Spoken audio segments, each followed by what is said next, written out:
بسم الله الرحمن الرحيم، والصلاة والسلام على أشرف المرسلين. أيها المواطنون، أيها الصحفيون، مرحبا بكم في نقطتكم الصحفية اليوم حول جائحة كورونا في بلادنا. تتميز الوضعية اليوم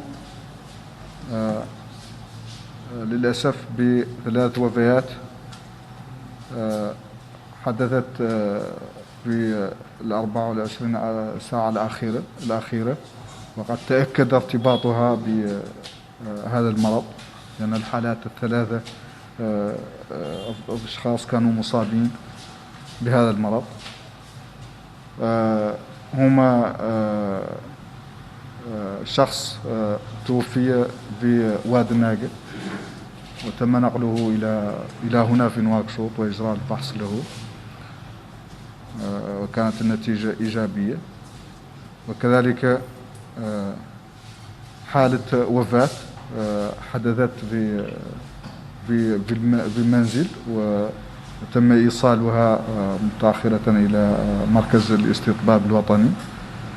وهنالك حالة وفاة في مصلحة الإنعاش التي استحدثت في مركز أمراض الكبد، حدثت بها حالة وفاة. نترحم على أرواح هؤلاء الشهداء، ونرجو لذويهم الصبر والسلوان، وإنا لله وإنا إليه راجعون. 24 ساعة الأخيرة شهدت 413 فحص، أجريت منها 60 فحص للمتابعة، معناها 60 حالة فحص متابعة لأفراد كانوا تحت الرعاية، كانوا في الحجر الصحي أو كانوا تحت العلاج. إذن أجريت 60 حالة فحص لهؤلاء الأشخاص، و353 فحص تشخيصي، يعني البحث عن الإصابة. وهكذا يكون عدد الفحوص التي تم إجراؤها من بداية الوباء وصل إلى 9282 فحص. وتتوزع الفحوص التي تم إجراؤها اليوم على النحو التالي: ما بين نواكشوط، حوالي نواكشوط فيها 352 لا نواكشوط فيها 233 فحص تم إجراءها في نواكشوط، و 5 فحوص في أدرار، 3 في البراكنة، و 12 في ترارزة. وكانت النتائج إيجابية في نواكشوط، يعني في نواكشوط، حيث سجلت 56 حالة إصابة موجبة، وحالتين إصابات موجبة في ترارزة. وإذن لدينا اليوم 58 حالة جديدة، من بينها 55 حالة مخالطة لمرضى سابقين معروفين، و3 حالات نعتبرها مجتمعية. ولدينا ولله الحمد 9 حالات شفاء سجلت اليوم بآخر 24 ساعة. وكما قلت لدينا الوفيات الثلاثة التي ذكرتها. أما توزيع الحالات الجديدة حسب المقاطعات والولايات فهو كالتالي: 3 حالات في دار النعيم، 10 في تيارت، 15 في توجونين، 12 حالة في القصر، 3 حالات في السبخة، 4 حالات في تفرغ زينة، 4 حالات في عرفات، 6 في الميناء، في الرياض حالة واحدة، في المذررة واحدة، وفي واد الناقة حالة واحدة.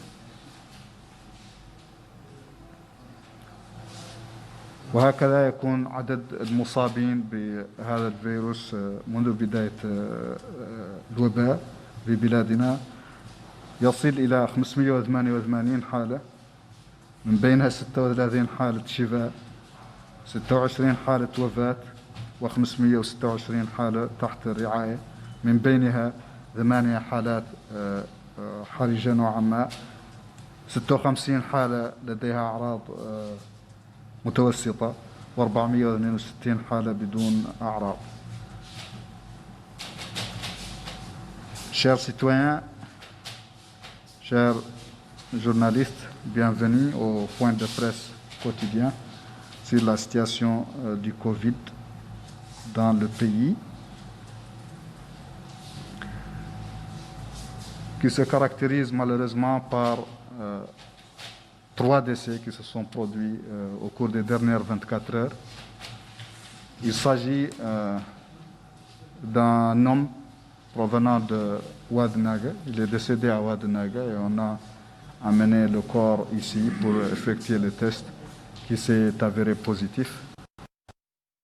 On a un autre décès au niveau communautaire qui a été amené à l'hôpital national, d'où le prélèvement a été fait pour aboutir à un test positif. Et on a un décès dans le service de réanimation qui vient d'être installé dans les locaux de l'Institut de pathovirologie. نترحم على أرواح هؤلاء الشهداء ونرجو لذويهم الصبر وأن يعوضهم الله خيرا منهم إن شاء الله.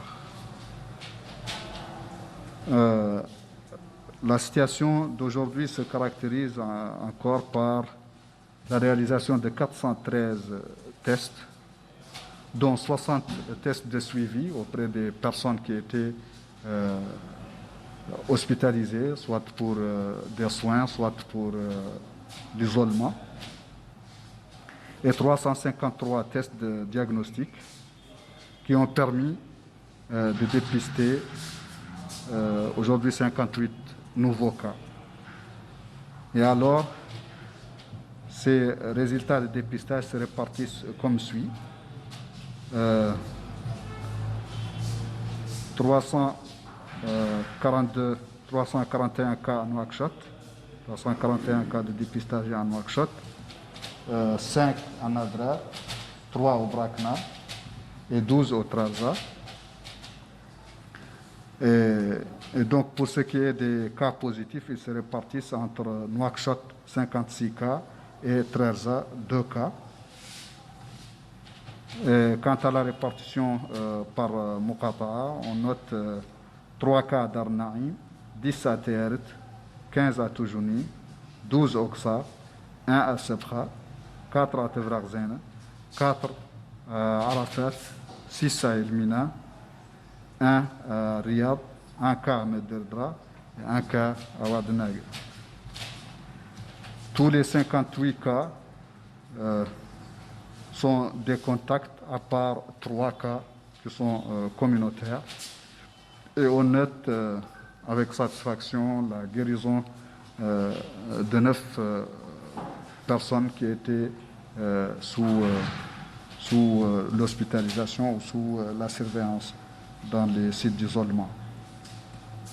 Et donc, ainsi, le nombre de cas enregistrés depuis le début de l'épidémie a atteint 588 cas, dont 36 guérisons, 26 décès et 526 cas encore suivis, parmi lesquels 8 sont en situation plus ou moins grave, 56 ont des signes simples et 462 cas ne représentant pas de signes cliniques